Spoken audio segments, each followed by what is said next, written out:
Hi friends.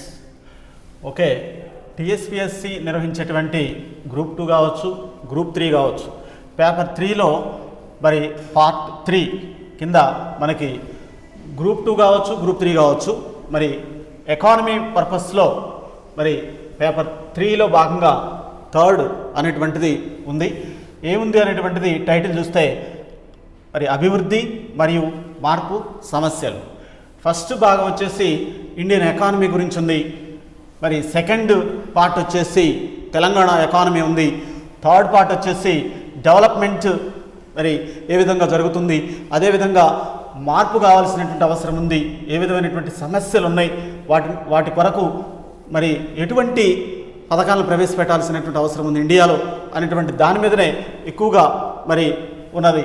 Major చూసుకుంటే ఒకటే గుర్తుపెట్టుకోవాలి, ఫస్ట్ మరి ఈ 4 టాపిక్స్ ఏవి ఉన్నాయి, 4 చాప్టర్స్లో ఏ విధమైనటువంటి ఉన్నాయి అనేటువంటి విషయానికి వస్తే ఫస్ట్ మనకి అభివృద్ధి అంటే మరి అభివృద్ధి గతిశీలత అంటే ఇక్కడ అభివృద్ధి గమనాత్మక శక్తులు అనవచ్చు. అంటే అభివృద్ధి అనేటువంటిది ఎల్లప్పుడూ జరుగుతూనే ఉండాలి, అప్పుడే దేశం అనేటువంటిది మరి డెవలప్ కావడం అనేటువంటిది జరుగుతుంది, అభివృద్ధి కావడం అనేటువంటిది జరుగుతుంది. 1950లో ప్రపంచ బ్యాంకు మరి మానవ వనరులు ఏంటి, మరి ఏ విధంగా అభివృద్ధి చేసుకోవాల్సినటువంటి అవసరం ఉందనేటువంటి వాటి మీద ఒక గొప్ప నివేదిక ఇచ్చిందని మనం చెప్పొచ్చు. మానవ అవసరాలు ఏ విధంగా ఉంటాయి అనేటువంటి వాటి మీద.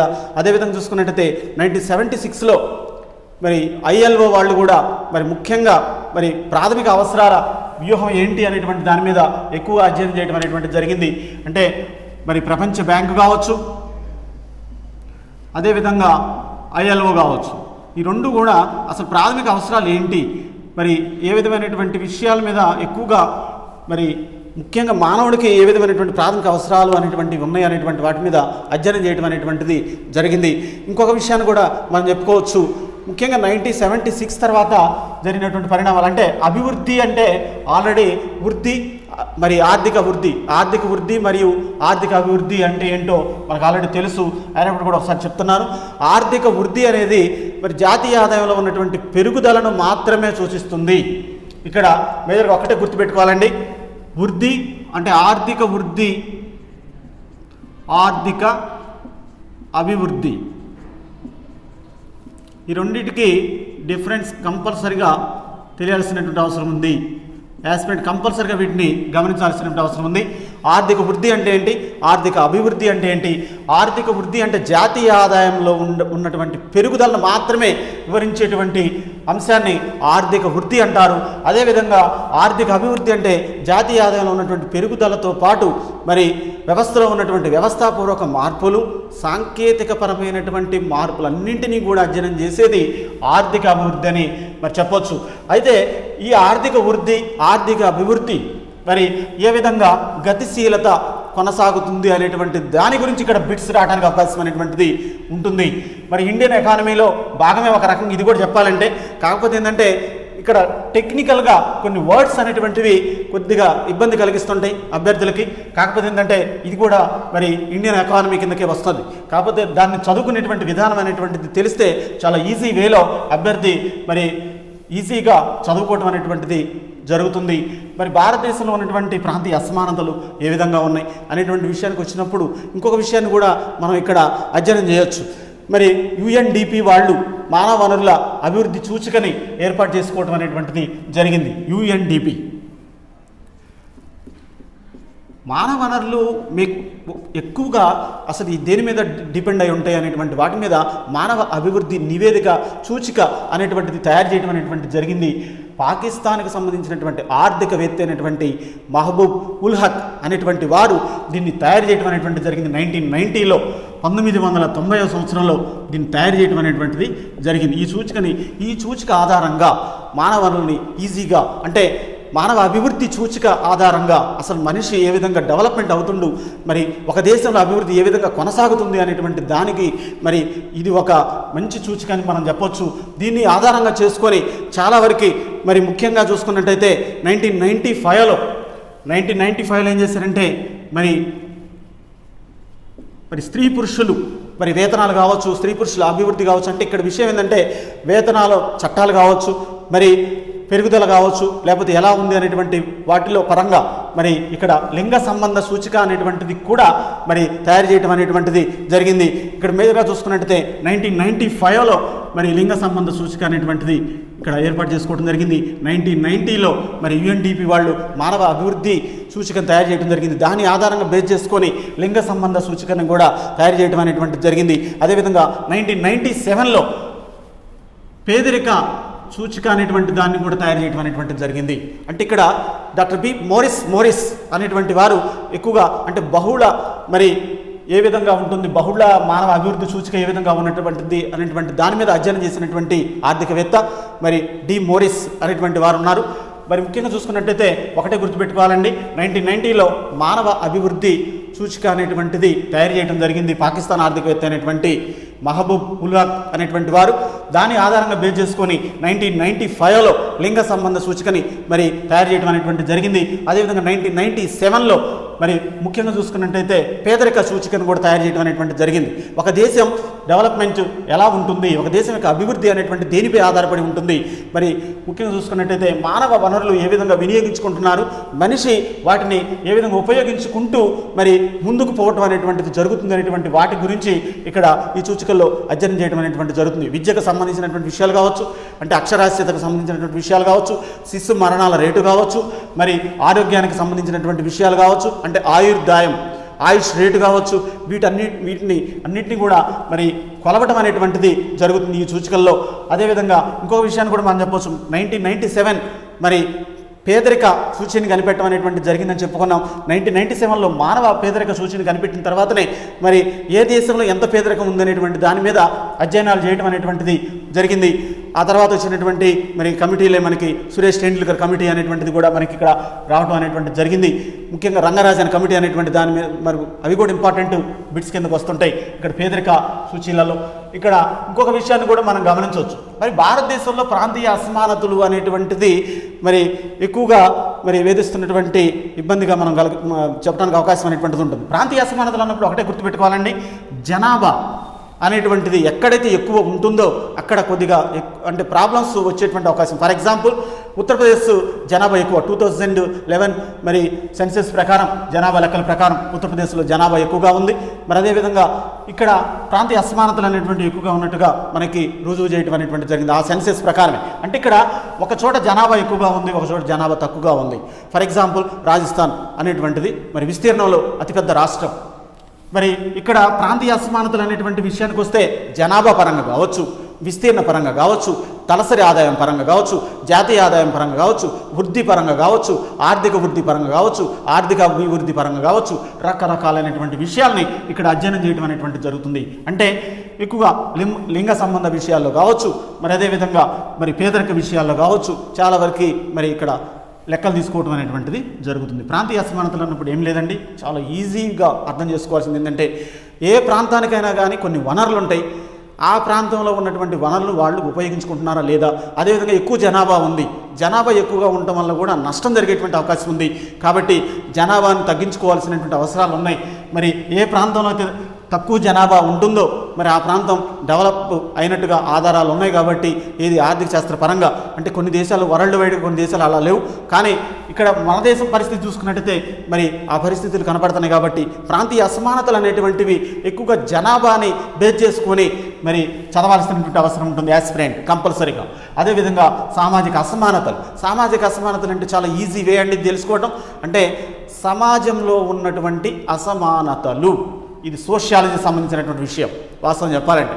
అంటే సమాజం ఫర్ ఎగ్జాంపుల్ ఋగ్వేద కాలం ఉంది, ఋగ్వేద కాలంలో మరి 3 రకాలుగా ప్రజల్ని విభజించడం అనేటువంటి జరిగింది. పురోహితులు అనగా బ్రాహ్మణులు, మరి క్షత్రియులు, మరియు విస్ అంటే సామాన్య ప్రజానికం. ఈ విధంగా విభజించడం అనేటువంటి జరిగింది ఋగ్వేద కాలంలోనే. అంటే సమాజాన్ని వివిధ రకాలుగా విభజన చేసుకుంటూ సామాజిక అసమానతల్ని మన వాళ్ళు పెంచుకోవడం అనేటువంటిది కూడా జరిగిందని మనం చెప్పొచ్చు. అంటే ఇక్కడ యాస్పిరెంట్ ఏది గమనించాలంటే సామాజిక అసమానతలు అనేవి ఏ విధంగా ఉన్నాయి, మరి ఏ విధంగా కొనసాగటం అనేటువంటిది జరిగింది, వరుస క్రమాన్ని అధ్యయనం చేయాల్సినటువంటి అవసరాలు ఉంటాయి. యాస్పిరెంట్ కంపల్సరిగా అది గమనించాల్సినటువంటి అవసరం ఉంటుంది. సామాజిక అసమానతలు చాలా వరకు మోస్ట్ ఇంపార్టెంట్గా ఉంటుంది. ఇంకొక విషయాన్ని కూడా మనం చెప్పొచ్చు, మరి ఋగ్వేద కాలం నుంచి ప్రజెంట్ నవే డేస్ వరకు సామాజిక అసమానతలు ఏ విధంగా ఉన్నాయి అనేటువంటి విషయాల పరంగా అభ్యర్థి అంటే GK purpose and current affairs వేలో కూడా ఇక్కడ అధ్యయనం చేయాల్సినటువంటి అవసరం ఉంటుందండి. నెక్స్ట్ మరి కులం పరంగా కావచ్చు, సామాజిక అసమానతల్లో భాగంగా కులం పరంగా, తెగ పరంగా, స్త్రీ పురుషుల పరంగా మరియు మతం పరంగా ఏ విధమైనటువంటి మరి ఇక్కడ అసమానతలు ఉన్నాయి. కులాల పరంగా మరి క్యాస్ట్ పరంగా ఏ విధమైనటువంటి భేదాలు ఉంటున్నాయి, ఏ విధమైనటువంటి అసమానతలు ఉన్నాయి, నువ్వు ఎక్కువ నేను తక్కువ అనేటువంటి భేదాలు ఎక్కువగా ఉంటున్నాయి. అదేవిధంగా తెగలు మరి ట్రైబ్స్లో కూడా మరి కొన్ని ఇబ్బందులు అనేటువంటివి ఉన్నాయి, అంటే చాలా వరకు అసమానతలు అనేటువంటివి ఉన్నాయి. అదేవిధంగా స్త్రీ పురుషుల మధ్య కూడా సామాజిక అసమానతలు అనేటువంటివి ఉన్నాయి. మీరు ఎక్కువ నేను తక్కువ అనేటువంటి భావనలతోటి ఇక్కడ ఉండడం అనేటువంటి జరుగుతుంది. అదేవిధంగా అందుకోసం ఏం చేశారంటే 1948లో కనీస వేతనాల చట్టం అనేటువంటిది ఇండియాలో ఇంప్లిమెంటేషన్ చేశారు. అంటే ఇక్కడ ఒకటే గుర్తుపెట్టుకోవాలి, స్త్రీ పురుషులు సమానమే. మరి 1948 కనీస వేతనాల చట్టం అనేటువంటిది కూడా అమలుకు తీసుకురావడం అనేటువంటి జరిగింది. అదేవిధంగా చూసుకున్నట్టయితే గ్రామీణ ప్రాంతాల నుంచి మరి వలసపోవడం అనేటువంటిది జరిగింది పట్టణ ప్రాంతాలకు. ఏ విధంగా పట్టణ ప్రాంతాలకు వలసపోవడం అనేటువంటిది జరిగింది అనేటువంటిది చాలా ప్రాధాన్యత కలిగినటువంటి అంశంగా మనం చెప్పొచ్చు. మరి పట్టణీకరణలో బాగా ఎక్కువగా ఉన్నటువంటిది చూసుకున్నట్టు మహారాష్ట్ర, ముంబై అనేటువంటిది మనకు తెలిసినటువంటి విషయమే. అదేవిధంగా ఇంకొక విషయాన్ని కూడా మనం చెప్పుకోవచ్చు, మరి పట్టణాలు ఉంటాయి, ఉండటానికి మరి మురికి వాడలు అనేటువంటివి కూడా ఉంటాయి. మురికి వాడల వల్ల కూడా చాలా వరకు ఇబ్బందులు కలిగేటువంటి అవకాశం ఉంది. మరి భారతదేశంలో మురికి వాడలు ఎక్కువగా ఉన్నటువంటి ప్రాంతం చూసుకున్నట్టు తమిళనాడు అనేటువంటి రాష్ట్రంలో ఎక్కువగా మురికి వాడలు ఉన్నట్టుగా మన వాళ్ళు గుర్తించడం అనేటువంటిది జరిగింది. అంటే ఇక్కడ ఒకటే గుర్తుపెట్టుకోవాలి, పట్టణీకరణ వలస వల్ల కూడా ఎటువంటి ప్రాబ్లమ్స్ వస్తున్నాయి. మరి గ్రామాల నుంచి ప్రజలు పట్టణాలకు వెళ్ళిపోతున్నారు. మరి గ్రామాలలో వ్యవసాయం చేసేటువంటి వారు కూడా లేరనుకోండి, మరి పట్టణాల్లో ఉన్నటువంటి వాళ్ళు కావచ్చు, దేశం మొత్తం కావచ్చు, ఏం దీనికి బతకాల్సినటువంటి అవసరం ఉంది అనేటువంటి దానికి క్వశ్చన్ మార్క్గా ఉండాల్సినటువంటి అవసరం ఉంటుంది. ఎందుకు వీళ్ళు పట్టణాలకి వలస వెళ్ళిపోతున్నారు అనేటువంటి విషయంగా ఇక్కడ యాస్పిరెంట్ గమనించాల్సినటువంటి అవసరం ఉంది. ఎందుకు వెళ్ళిపోతున్నారు? గ్రామాలలో సరైనటువంటి వ్యవసాయ పనులు జరగక, వాళ్ళకి సరిపోక, అంటే ఆదాయ వనరులు లేక వాళ్ళు వలసలు పోవటం అనేటువంటి జరుగుతుంది. వాళ్ళకు ఉన్నటువంటి భూమిలో మరి పర్ఫెక్ట్గా వ్యవసాయం అనేటువంటిది నడవక, అంటే చేయలేక మరి ఆ పరిస్థితులు నష్టపోతున్నారు. కాబట్టి ఆ విధంగా పట్టణాల వైపు మరి పరిగెడుతున్నారు అనేటువంటిది ఇక్కడ యాస్పిరెంట్ గమనించాలి. ఆ విధంగా పోతున్నారు కాబట్టి మరి పట్టణాల్లో ఏ విధమైనటువంటి ఆర్థిక పెరుగుదల ఉంది అనేటువంటి విషయంగా ఇక్కడ యాస్పిరెంట్ మరి తెలుసుకోవాల్సినటువంటి విషయాలుగా మనం చెప్పొచ్చు. నెక్స్ట్ చూస్తే అభివృద్ధి మరియు స్థానచలనం. ఇది చాలా చాలా చాలా చాలా మోస్ట్ ఇంపార్టెంట్.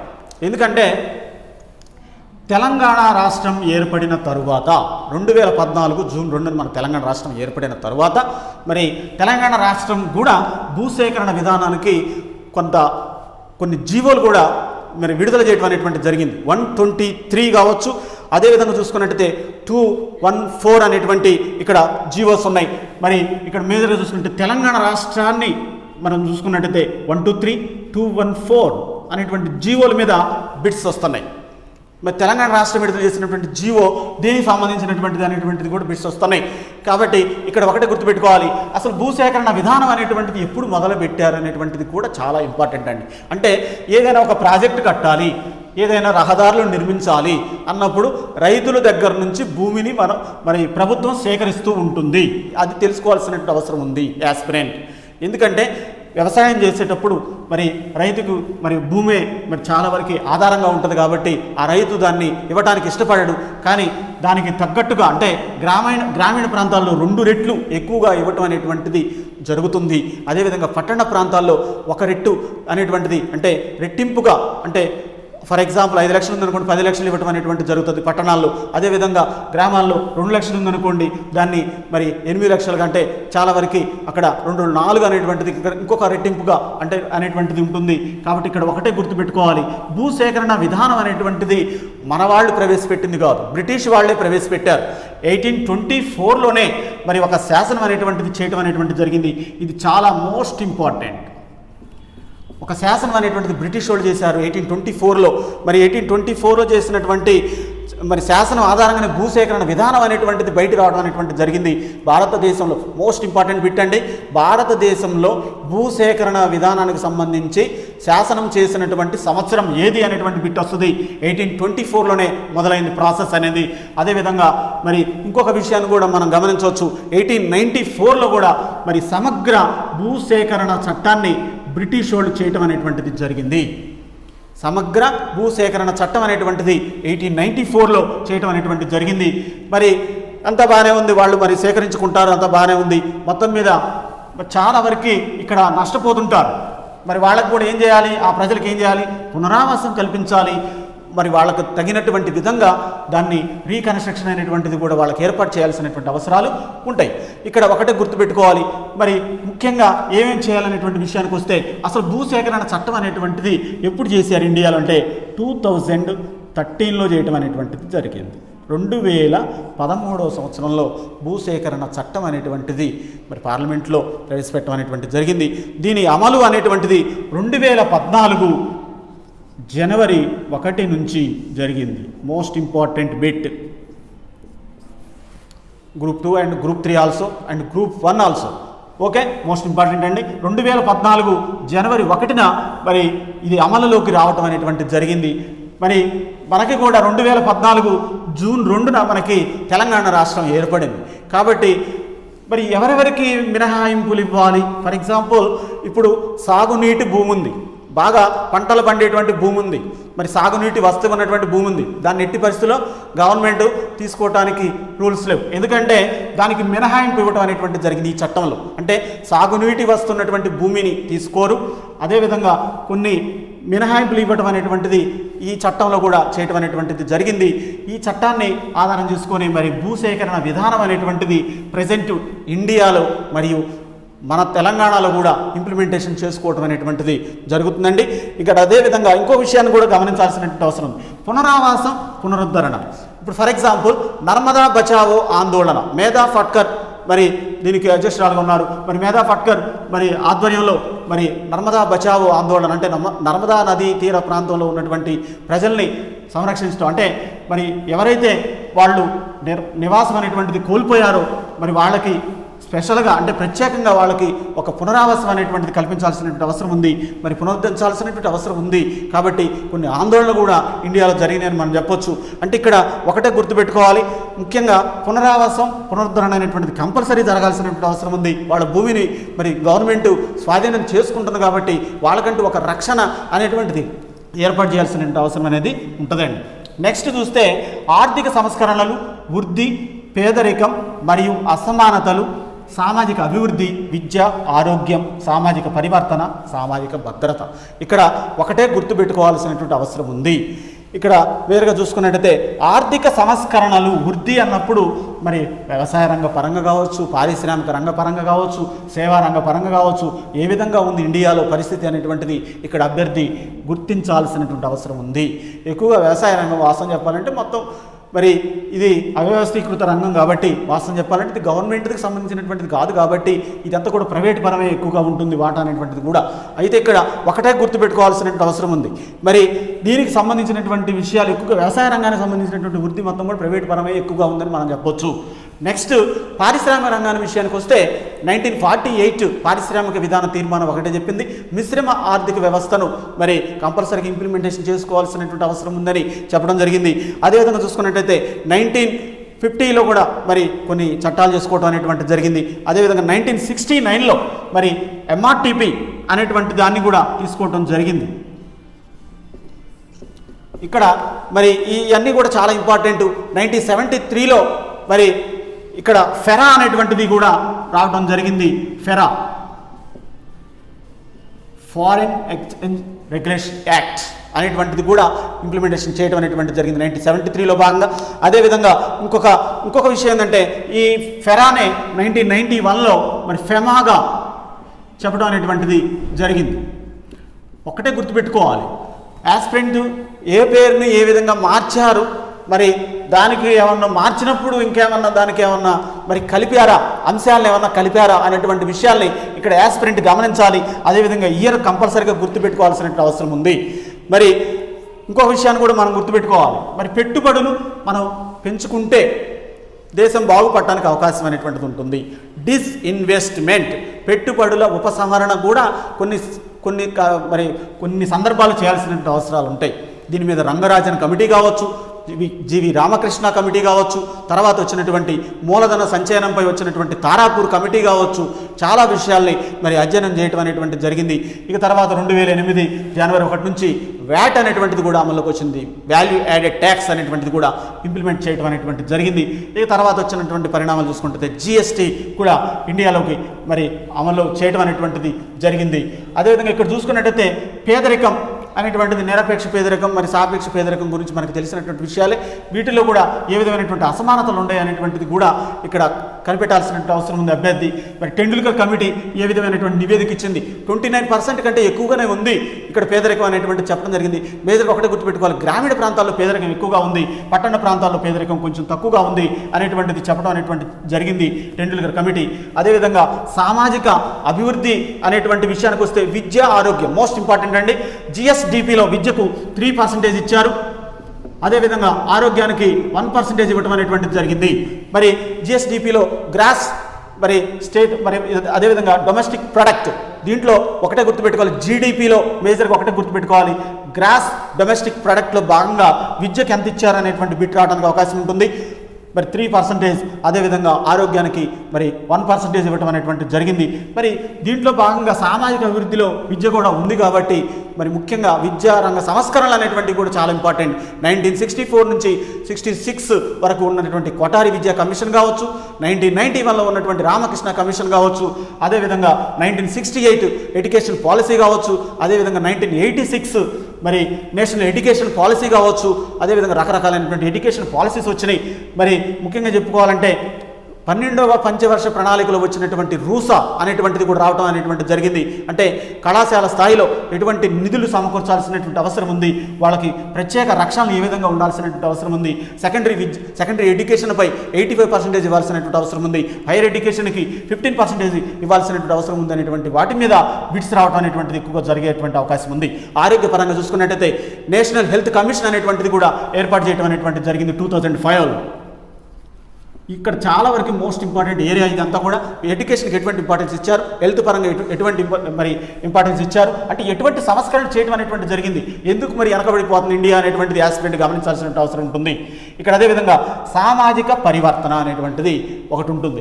సామాజిక పరివర్తన అన్నప్పుడు మరి సమాజంలో మార్పు తీసుకురావాల్సిన అవసరం ఉంది. ఫర్ ఎగ్జాంపుల్, ఒక రైతు మరి పరపతి అంటే వ్యవసాయ పరపతి కొరకు ఎవరి మీద ఆధారపడుతుండు, ఒకప్పుడు వడ్డీ వ్యాపారస్తుల మీద మరి గ్రామాల్లో ఉండేటువంటి బాగా ధనవంతుల దగ్గర రుణాలు తెచ్చుకొని ఎక్కువ వడ్డీ చెల్లించేటివాడు. కానీ ప్రస్తుత రోజుల్లో మరి బ్యాంకుల ద్వారాగా రుణాలు తీసుకోవటం, బ్యాంకుల ద్వారాగా మరి రుణం అంటే వడ్డీ రేటు చాలా తక్కువగా ఉంటుంది కాబట్టి రైతుకు చాలా లాభదాయకంగా ఉంటుంది. రుణమాఫీ పథకాలు కావచ్చు, మరి రైతు బంధు కావచ్చు, చాలా వరకు విషయాల్లో సామాజిక పరివర్తన అనేటువంటిది జరిగిందని మనం చెప్పొచ్చు. చాలా వరకు ఇంకొక విషయాన్ని కూడా మనం గమనించవచ్చు, సామాజిక భద్రత అన్నప్పుడు ఆహార భద్రత కూడా దీంట్లో భాగమేనండి. మరి ఆహార భద్రత విషయంలో కూడా ప్రపంచవ్యాప్తంగా కాకుండా ముఖ్యంగా చూసుకున్నట్టయితే మన ఇండియా పరిస్థితి అంటే ప్రపంచవ్యాప్తంగా యుఎన్ఓ మరి ముఖ్యంగా గుర్తించడం అనేటువంటిది కూడా జరిగింది. అభివృద్ధి హక్కును కూడా చేర్చడం అనేటువంటిది జరిగింది యుఎన్ఓ. మరి సామాజిక భద్రత విషయంలో ముఖ్యంగా చెప్పుకోవాలంటే ఇక్కడ ఒకటే గుర్తుపెట్టుకోవాల్సిన అవసరం ఉంది, ఆహార భద్రత అనేటువంటిది ఏంటి, ప్రతి ఒక్కరికి అందరికీ మరి సరిపోయేటువంటి ఆహారం అనేటువంటిది లభించాల్సినటువంటి అవసరం ఉంది. కుల కావచ్చు, మత కావచ్చు, లింగ భేదం కావచ్చు, ఏమీ లేకుండా అందరికీ సమానమైనటువంటి ఆహార భద్రత అనేటువంటిది కంపల్సరిగా కల్పించాల్సినటువంటి అవసరం ఉంది. మరి మధ్యాహ్న భోజన పథకం కావచ్చు, స్కూల్స్లో ఇంప్లిమెంటేషన్ చేసేటువంటి పథకం కావచ్చు. మరి అదేవిధంగా ఇంకొక విషయాన్ని కూడా మనం చెప్పడానికి అవకాశం అనేటువంటిది ఉంటుంది. ఇక్కడ మేజర్గా ఒకటే విషయాన్ని మనం చెప్పొచ్చు, బంగారు తల్లి ఏపీలో 2013లో ఏపీలో బంగారు తల్లి అనేటువంటి పథకాన్ని కూడా ప్రవేశపెట్టడం అనేటువంటి జరిగింది సామాజిక భద్రతలో భాగంగా. అదేవిధంగా నరేంద్ర మోడీ గవర్నమెంట్ మరి ఆగస్టు 2014న మరి జన్ధన్ యోజన అనేటువంటి దాన్ని కూడా ప్రవేశపెట్టడం జరిగింది. దానితో పాటు ముద్ర అనేటువంటి పథకాన్ని ప్రవేశపెట్టడం అనేటువంటి జరిగింది. అదేవిధంగా అటల్ పింఛన్ యోజన అనేటువంటిది దీంట్లో భాగంగానే ప్రవేశపెట్టడం అనేటువంటిది జరిగింది. సురక్ష బీమా యోజన అనేటువంటిది కూడా దీంట్లో భాగంగా ప్రవేశపెట్టడం అనేటువంటిది జరిగింది. ఇక్కడ ఒకటే గుర్తుపెట్టుకోవాలి, ఆ డేట్స్ చదువుకోవాలి, ఆ పథకం యొక్క వివరాలు తెలుసుకోవాలి, ఆ పథకంలో ఉన్నటువంటి మార్పులు చేర్పులు ఏంటి, తర్వాత వచ్చేటువంటి పరిణామాలు ఏంటి అనేటువంటిది ఇక్కడ యాస్పిరెంట్ గమనించాల్సిన అవసరం అనేది కంపల్సరీగా ఉంటుంది. ఇక్కడ ఎక్కువ మార్కులు తెచ్చుకోవడానికి అవకాశం ఉండేటువంటి పేపర్ ఏదైనా ఉందంటే పేపర్ 3లో థర్డ్ పార్ట్ చాలా ఎక్కువ మార్కులు తెచ్చుకోవడానికి అవకాశం ఉంది. 50కి 50 కూడా తెచ్చుకోవడానికి అవకాశం, ఈజీ వేలో చదవడానికి అవకాశం ఉన్నటువంటి పేపర్ ఇది. ముఖ్యంగా ఇంకొక విషయాన్ని కూడా మనం చెప్పొచ్చు. మరి ఇక్కడ ఒరిస్సాలో ఉన్నటువంటి కలహండి, బోలంగిర్, కోరాపుట్ అనేటువంటి ప్రాంతం చాలా వరకు మరి ఇక్కడ సామాజిక భద్రత కలిగినటువంటి ప్రాంతంగా భారతదేశంలో పేరుందండి. మోస్ట్ ఇంపార్టెంట్ ఏరియా ఇది. ఒరిస్సాలో కలహండి, మరి ముఖ్యంగా బోలంగిర్, కోరాపుట్ అనేటువంటి ప్రాంతం మీద బిట్ రావడానికి అవకాశం అనేటువంటిది ఉంటుంది. ఇక్కడ ఆహార భద్రత విషయంలో కావచ్చు, లేకపోతే సామాజిక భద్రత విషయంలో కావచ్చు, చాలా అద్భుతంగా ఉందని మనం చెప్పడానికి అవకాశం అనేది ఉంది. మరి ఇంకొక విషయాన్ని కూడా మనం చెప్పడానికి అవకాశం అనేది ఉంది. ఈ పథకాల గురించి కంపల్సరీగా చదువుకోవాల్సిన అవసరం ఉంటుంది క్యాండిడేట్. నెక్స్ట్, సుస్థిర అభివృద్ధి. ఇది చాలా ఇంపార్టెంట్. సుస్థిర అభివృద్ధి అంటే ఏంటో తెలియాలి ఫస్ట్. సుస్థిర అభివృద్ధి అంటే భవిష్యత్తు తరాలకు హాని కలిగించకుండా ప్రస్తుత తరాలు ఉపయోగించుకోవటం, అవసరాలకు ఉపయోగించుకునేటువంటి వనరులు మరి ఏ విధంగా ఉన్నాయనేటువంటి దాని మీద అధ్యయనం చేయటమే సుస్థిర అభివృద్ధి. 2005 నుంచి 2015 మధ్య ఉన్నటువంటి దశాబ్దాన్ని యుఎన్ఓ వాళ్ళు ఒక్కటే ఐడెంటిఫై చేశారండి. ఇది పర్యావరణం మరియు సుస్థిర అభివృద్ధి దశాబ్దం అనేటువంటి పేరుతోటి మరి ప్రకటించడం అనేటువంటి జరిగింది. మోస్ట్ ఇంపార్టెంట్ బిట్ ఇది. 2005 నుంచి 2015 వరకు యుఎన్ఓ ఐడెంటిఫై చేసినటువంటి దశాబ్దం ఏదంటే పర్యావరణం. మరి ఆ పేరు ఏంటంటే పర్యావరణం సుస్థిర అభివృద్ధి మరి దశాబ్దంగా దీన్ని పరిగణించడం అనేటువంటి జరిగింది. కాబట్టి బ్రంట్లాండ్ కమిషన్ కావచ్చు, 1987లోనే బ్రంట్లాండ్ కమిషన్ సుస్థిర అభివృద్ధి మీద అధ్యయనం చేయడం అనేటువంటి జరిగింది. అయితే ఇక్కడ సుస్థిర అభివృద్ధి మీద మరి బిట్స్ ఎక్కువగా రావడానికి అవకాశం అనేటువంటిది ఉంటుంది. సుస్థిర అభివృద్ధి లక్ష్యాలు అనేటువంటివి 5 ఉంటాయండి. అసలు ప్రజలు ఎలా ఉండాలి? 5లో కూడా ఫస్ట్ ప్రజలు, తర్వాత భూగోళం, తర్వాత వచ్చేసి శాంతి, తర్వాత వచ్చేసి సౌభాగ్యం, లాస్ట్ అండ్ ఫైనల్గా మరి ముఖ్యంగా ఒకటే గుర్తుపెట్టుకోవాల్సినటువంటి అవసరం ఉంటుంది. మరి అందరూ బాగుండాల్సినటువంటి అవసరం అనేది ఉంటుంది. ఇక్కడ మరి భాగస్వామ్యం అనేటువంటిది కూడా కీలకం.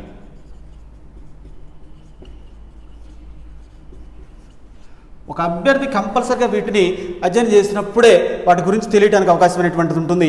కంపల్సరిగా సుస్థిర అభివృద్ధి ప్రధాన లక్ష్యాలు ఏమున్నాయి అనేటువంటిది 2016లో ఇంప్లిమెంటేషన్ చేయడం అనేటువంటి జరిగింది. 2016 నుంచి అమల్లోకి వచ్చింది ఇది. మరి యుఎన్ఓ వాళ్ళు అమలు చేయడం అనేటువంటి జరుగుతుంది. అంటే ఐక్యరాజ్య సమితి వాళ్ళు మరి దీనికి పిలుపునివ్వడం, దాన్ని అమలు చేయడం అనేటువంటి జరుగుతుంది.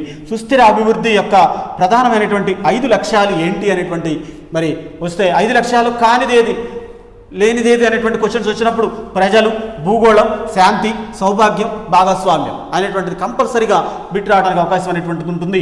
కాబట్టి అసలు సుస్థిర అభివృద్ధి అంటే ఏంటి అంటే ప్రపంచ పర్యావరణాన్ని కాపాడాల్సినటువంటి అవసరం ఉంది. కాబట్టి ప్రస్తుత తరాలు ఇబ్బంది పడద్దు, భవిష్యత్తు తరాలకు హాని కలిగించవద్దు, ప్రస్తుత తరాలు కూడా మరి అవసరాలను ఉపయోగించుకుంటూ మరి కంపల్సరీగా భవిష్యత్తు తరాలకి మరి భరోసా కల్పిస్తూ ముందుకు సాగాల్సినటువంటి అవసరం ఉంది. అదే సుస్థిర అభివృద్ధి అనేటువంటిది యుఎన్ఓ వాళ్ళు పిలుపునివ్వడం జరిగింది 2005-2015. ఒకటే గుర్తుపెట్టుకోవాలి, గ్రూప్ 2 యాస్పిరెంట్ కావచ్చు, గ్రూప్ 3 యాస్పిరెంట్ కావచ్చు, 50 మార్క్స్ కూడా తెచ్చుకునేటువంటి పేపర్ ఇది. చాలా ఈజీ వేలో, అంటే టెర్మినాలజీ పరంగా పెద్దగా ఇబ్బంది కలిగించేటువంటి పేపర్ కాదు ఇది. కానీ మొత్తం మీద ఇయర్స్ మీద ఎక్కువగా బిట్స్ రావడం అనేటువంటిది జరుగుతుంది. ఇక్కడ డేట్స్ మీద ఎక్కువగా బిట్స్ వచ్చేటువంటి అవకాశం ఉంది. ఆర్టికల్స్ మీద కొన్ని బిట్స్ వచ్చేటువంటి అవకాశం అనేటువంటిది ఉంటుంది. ఇక్కడ ఈ విధంగా చదువుకుంటే అభ్యర్థి ఎక్కువ మార్కులు తెచ్చుకోవడానికి అవకాశం అనేది ఉంటుంది.